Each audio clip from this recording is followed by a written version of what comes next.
इससे पिछली गुफ्तगू इमाम ज़माना अलैहिस्सलाम के इस्म अब्दुल्ला के बारे में थी और आज इल्म इरफानियात से इमाम ज़माना अलैहिस्सलाम के इस्म अब्दुल्ला के बारे में बात होगी। इरफानियात में अब्द की तारीफ ये है कि अब्द हर उस चीज़ को कहते हैं कि कुल्ली या जुज़ी तौर पर इख्तियारात इसके पास ना हो। ये बात कभी मत भूलिएगा। हसूल अब्दियत जुर्रत ज़ात का हासिल होता है। ये तजुर्रत ज़ात क्या है? मकाम अब्दियत तजुर्रत ज़ात का नाम है। यही तजुर्रत जब कामिल हो जाता है तो इंसान को मकाम अब्दियत तक पहुंचा देता है। अब सवाल है कि तजुर्रत ज़ात है क्या कि जिसके बाद मकाम अब्दियत मिलता है। मैं आपको इतना समझाता हूँ कि इंसान जितना जितना मकाम आखिरत तक पहुँचता है उसकी ज़ात आलाइश दुनिया से मुजर्रद होती चली जाती है। बिल अल्फाज दीगर, इंसान जब अपनी फ़ना के इदराक की तरफ कदम बढ़ाता है तो दुनिया की लज़्ज़तों से, दुनिया के मुतल्लक़ात से इसकी ज़ात आज़ाद होती चली जाती है। जितना जितना इंसान को ये यकीन होता जाता है कि वो दुनिया में नहीं रहने वाला, वो वाक़ई ही फ़ानी है, तो उसकी इस दुनिया पर लज़्ज़तें, गिरफ्तें कमज़ोर होती चली जाती हैं। इस बात को हम तजुर्रत के इब्तदाई दर्जात में शामिल कर देते हैं। इसकी मिसालें हम अपनी कैफियत में भी देख सकते हैं।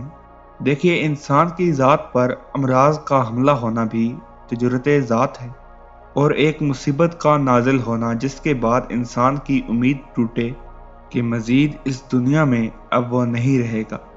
क्योंकि जब इंसान बीमार होता है तो उसको ये हल्का सा यकीन हो जाता है कि ये दुनिया फ़ानी है। इसका डर और खौफ एक दफ़ा उसके दिल में बैठ जाता है। वो इस बीमारी से निजात का हल्का सा इदराक तो पा ही लेता है, फिर इसे बहुत सी दुनिया की लज़्ज़तें नापसंद होती हैं, नागवार होती हैं। आपने देखा कि बहुत सारी ऐसी बीमारियां कि जिनके बाद इंसान ग़िज़ा खाने के काबिल नहीं रहता, उसके मुंह का जायका बदल जाता है। ऐसी हालत में क्या होता है, आप किसी मौलिक मर्ज़ किसी मरीज़ के पास अगर आप गए हों तो आपने देखा होगा कि इंतहाई बेजारी की कैफियत में होता है, जिसका दुनिया से दिल उठ चुका होता है। ये लकाए आखिरत की तरफ से इंतहाई मामूली सा सफ़र है। तजुर्रत ज़ात का अमल उतना ही तेज़ होगा जितनी मोहलिक बीमारी होगी, जितनी दुनिया से उम्मीद उठेगी, और जितना दुनिया से उम्मीद कम उठेगी उतना ही तजुर्रत ज़ात का अमल कम होगा। अमीरुल मोमिनीन अलैहिस्सलाम ने फरमाया था कि बदतरीन इंसान बूढ़ा बदकार है जिसकी तौबा की कबूलियत का इम्कान बहुत ही कम होता है। क्योंकि जिस इंसान को मौत सामने नजर आ भी रही हो लेकिन वो मौत को तर्क नहीं करता, फिर इसकी तौबा कैसे मंजूर की जाएगी।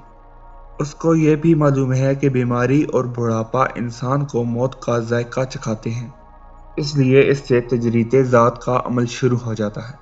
आपने देखा होगा कि शदीद मरीज में मुब्तला शख्स के लिए बंगला, कोठी, कारोबार, बिजनेस, तमाम दुनिया की जितनी भी सुपर लग्जरीज हैं, आसाइशें हैं, उन सब पर उस बीमार शख्स का दिल उठ चुका होता है। हत्ता कि वो अच्छे खाने से भी अपना दिल उठा चुका होता है। और बाज़ दफ़ा तन्हाई का ये आलम होता है, बेजारी का ये आलम होता है कि वो खुद को जिंदा चलती फिरती कब्र बना देता है। तजुर्रत ज़ात का ये वो मायनी है जो दुनियावी मायनी है। तजुर्रत ज़ात के मायनी मैंने नहायत आसान करके आपके सामने रख दिए हैं ताकि आप समझ सकें कि तजुर्रत ज़ात होता क्या है।